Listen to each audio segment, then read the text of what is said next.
आज हम लोग क्लास 10 का बिहार बोर्ड का डिस्कशन करने जा रहे हैं, जो कि यूट्यूब पर ये पहली बार है। ऐसा किसी ने टीचर ने अभी तक नहीं कराया है, ठीक है। इसलिए आप लोग तहलका मचा दीजिएगा इस चैनल के माध्यम से, और पढ़ करके इतना नंबर लाना है कि बिहार टॉपर करना, ठीक है। अब हम डिस्कशन को शुरू करते हैं बिना टाइम लेट किए हुए। और ये डिस्कशन कैसा लगेगा नीचे कमेंट बॉक्स में जरूर कमेंट करना है, ठीक है। अगर कंटिन्यू अगर चाहते हैं तो इसको हम बरकरार एग्जाम तक कंटिन्यू रखेंगे, डेली लेकर के आएंगे, और आप लोग लाइव के साथ बने रहिएगा, ठीक। हाँ, और ये बुक शुरू हो रहा है, गेस्ट पेपर है, बीबीडी। आप लोग बीबीडी सब रख लीजिएगा सामने में, और उससे हम क्वेश्चन पूछेंगे और आपको जवाब देना है। और ये चैप्टर है बायोलॉजी। बायोलॉजी बुक का पहला चैप्टर है जैव प्रक्रम। जैव प्रक्रम से संबंधित क्वेश्चन पूछेंगे। इसमें जो भी क्वेश्चन होंगे एग्जाम से संबंधित VVI उसको हम टच करने की कोशिश करेंगे, और डीपली नॉलेज के साथ, ठीक। चलिए, तब आप बिल्कुल लेट नहीं करते हैं, तैयार हो जाइए। चलिए, ग्रुप ए से बताना है पहले, है ना, कि क्वेश्चन नंबर 1, अमीबा अपना भोजन किस विधि द्वारा पकड़ता है? कूटपाद विधि के द्वारा। इसे अंग्रेजी में क्या बोलता है? सूडोपोडिया। अमीबा एक ऐसी प्राणी है, एक कोशिकीय प्राणी है ना। ये मृत्यु जल में रहता है। कहाँ रहता है ये? मृत्यु जल में।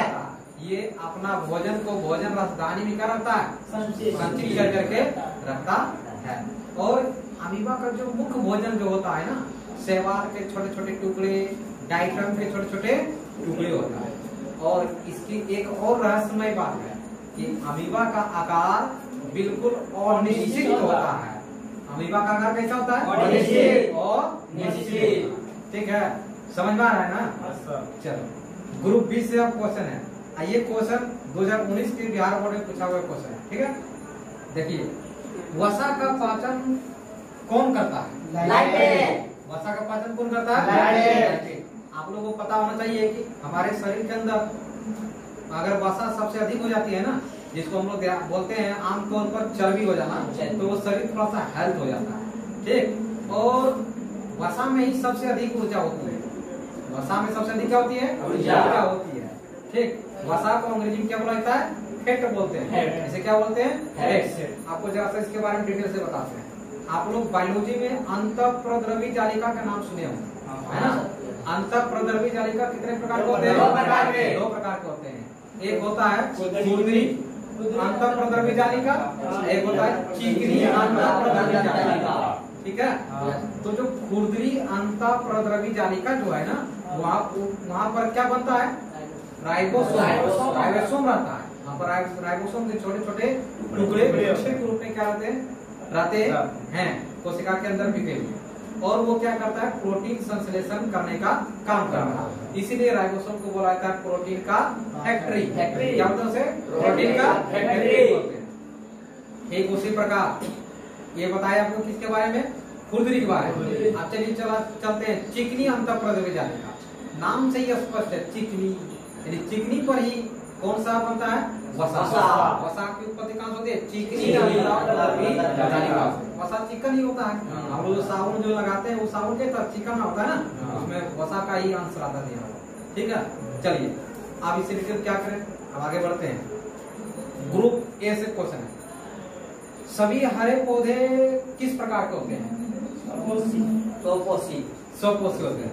सभी हरे पौधे किस प्रकार के होते हैं? स्वपोषी। पोषण के आधार पर जीवों को बांटा के कितने भागों में? 2 भागों में। एक स्वपोषी, एक परपोषी, है ना। स्वपोषी, परपोषी। पता है कि स्वपोषी के लिए कुल कितने घटक हैं? 4 घटक अनिवार्य है। अगर 4 घटक में से अगर एक भी घटक नहीं अभाव हो जाएगा ना, यदि नहीं होगा तो वो प्रकाश संश्लेषण की क्रिया नहीं होगी। प्रकाश संश्लेषण की क्रिया नहीं होगी। चलिए, जरा सा 4 घटक का नाम हम जानते हैं क्या है। बोले पालक,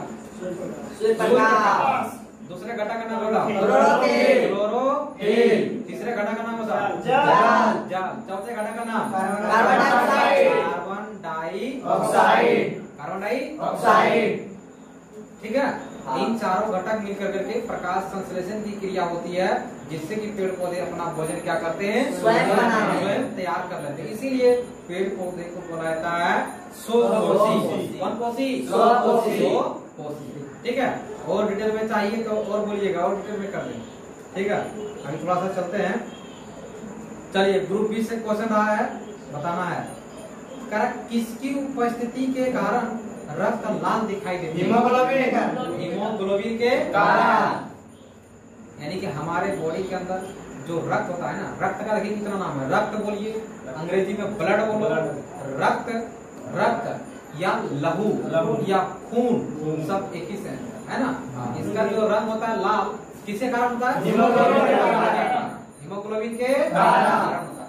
ये हीमोग्लोबिन हमारे शरीर के अंदर क्या करता है, ब्लड में जो ऑक्सीजन रहता है ना, उसको ये क्या करता है, पकड़ लेता है, कैच करता है। हम लोग पेपर से जाता है ऑक्सीजन, ये क्या करता है, कैच करता है।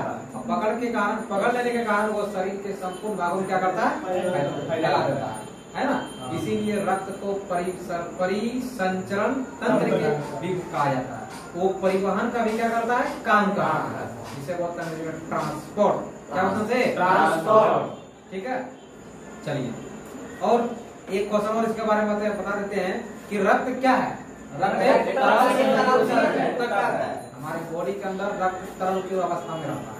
किस अवस्था में रहता है? तरल की अवस्था में रहता है, इसी से बोला जाता है तरल संयोजी ऊतक। ठीक, चलिए ग्रुप ए से मेरा क्वेश्चन है, बताइए करा कि हमारे शरीर के अंदर एक कौन सा ऐसा अंग है जो कि वो अपशिष्ट के रूप में काम करता है? अपेंडिक्स क्वेश्चन है कि अपेंडिक्स हमारे शरीर के अंदर क्या करता है, कोई काम इसका नहीं है। वो क्या करता है, शरीर के अंदर अननेसेसरी पदार्थ है, वो बॉडी में क्या करता है, दर्द उत्पन्न करता है। क्या उत्पन्न करता है? दर्द उत्पन्न करता है। इसीलिए उसे बोलते हैं कौन, अपशिष्ट। क्या बोलते हैं? अपशिष्ट। वो कहाँ पाता है, हमारे बॉडी के अंदर। और ये बिहार बोर्ड के एग्जाम में पूछा हुआ क्वेश्चन है ना, इसलिए आप लोग ध्यान से पढ़िएगा बारीकी से। ठीक है, चलिए ग्रुप बी से मेरा क्वेश्चन रहा है, बहुत प्यारा सा क्वेश्चन है, बहुत सुंदर सा क्वेश्चन। आप लोग जवाब दीजिएगा क्वेश्चन को समझ करके एकदम। स्टोमाटा का हिंदी क्या बोलते हैं? छिद्र, यानी कि रंध्र। समझ गए ना? ये कहाँ पाया जाता है? पौधे के पत्ती में। ठीक है, सुनिए मेरा क्वेश्चन क्या है। स्टोमाटा के खुलने और बंद होने की क्रिया को कौन नियंत्रित करता है? द्वार कोशिका को अंग्रेजी में बोला जाता है गार्ड सेल। द्वार का मतलब क्या हुआ? द्वार है ना, और कोशिका मतलब सेल। गार्ड सेल, उसे गार्ड बोलो, है ना। ये क्या करते हैं, जो पत्ती जो छिद्र होती है, तो छिद्र को कभी खोलता है, कभी उसे बंद करता है, कभी खोलता है, कभी बंद करता है। चलिए इसी से संबंधित क्वेश्चन तो हम पूछते हैं। बोलो, पेड़ पौधे में वाष्पोत्सर्जन की क्रिया कहाँ होती है? पत्ती से होती है। पत्ती में कहाँ? छिद्र से। कहाँ से? छिद्र से, यानी कि रंध्र। कहाँ से? रंध्र से। इसी से लिंकेज तक क्वेश्चन था, इसीलिए हम इसको करा। ठीक है, चलिए ग्रुप बी से ए से क्वेश्चन है करा कि वसा को वसा अम्ल तथा ग्लिसरॉल में कौन बदलता है? लाइपेन। ये लगता है मेरे समझ से व्यक्तिगत क्वेश्चन है। चलिए आप आगे बढ़ते हैं ग्रुप बी की तरफ। स्वपोषी पोषण के लिए आवश्यक क्या है?